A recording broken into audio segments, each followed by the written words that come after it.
Ex-Gubernur Papua Lukas NMB meninggal dunia di Rumah Sakit TNI AD Gatot Subroto pada Selasa 26 Desember 2023. Kabar itu telah dikonfirmasi oleh Kepala RSPAD Lejen Albertus Budi Sulistia. Budi menyebut Lukas meninggal dunia pukul 10.45 WIB. Lukas diketahui beberapa kali dirawat di RSPAD Gatot Subroto karena gagal ginjal. Kondisi itu terjadi sejak ia masih menjalani sidang kasus suap dan gratifikasi di Pengadilan Tipikor, Jakarta. Lukas merupakan terdakwa kasus suap dan gratifikasi dan tersangka kasus dugaan TPPU yang perkaranya tengah ditangani KPK. Sejak proses pemeriksaan, Lukas kerap tidak memenuhi panggilan dengan alasan sakit. Meski demikian, pada akhirnya Lukas dinilai terbukti bersalah dan dijatuhi hukuman 10 tahun penjara.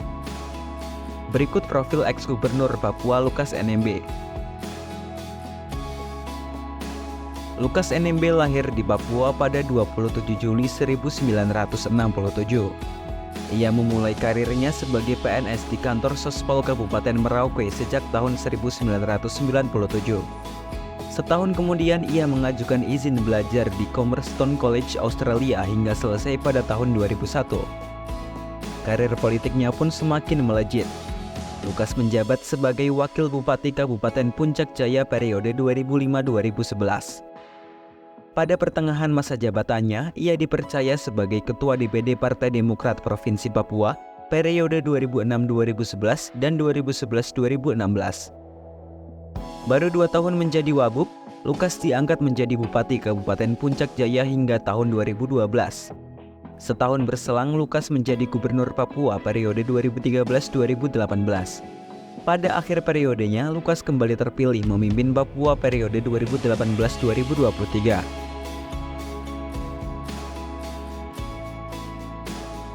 KPK sempat menduga Lukas menerima gratifikasi sebesar 1 miliar rupiah. Lukas juga diduga menyetor uang sebesar 5 juta dolar AS dan 560 miliar rupiah ke kasino. Namun akhirnya Lukas ditetapkan tersangka gratifikasi pada 5 September 2022. Kemudian ia divonis 8 tahun penjara oleh Majelis Hakim Pengadilan Tipikor pada 19 Oktober 2023. Lukas pun mengajukan banding atas vonis tersebut. Usai banding, Pengadilan Tinggi DKI Jakarta justru memperberat vonis hukuman atas Lukas.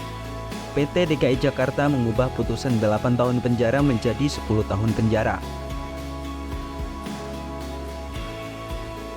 Saat menjalani proses hukum, Lukas berulang kali meminta penahanannya dibantarkan karena kondisi kesehatan. Salah satunya saat sidang perdana dengan agenda pembacaan surat dakwaan. Ia hadir secara daring dari KPK.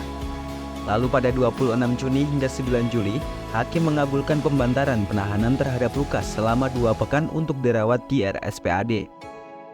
Berselang seminggu, Lukas kembali dibantarkan karena kondisi kesehatannya menurun. Awal Oktober 2023, ia kembali dilarikan ke RSPAD usai terjatuh di toilet rutan KPK. Menurut kuasa hukumnya, Lukas mengeluh pusing dan nyeri di kepala usai terjatuh. Lalu saat sidang vonis, ia hadir dengan duduk di kursi roda.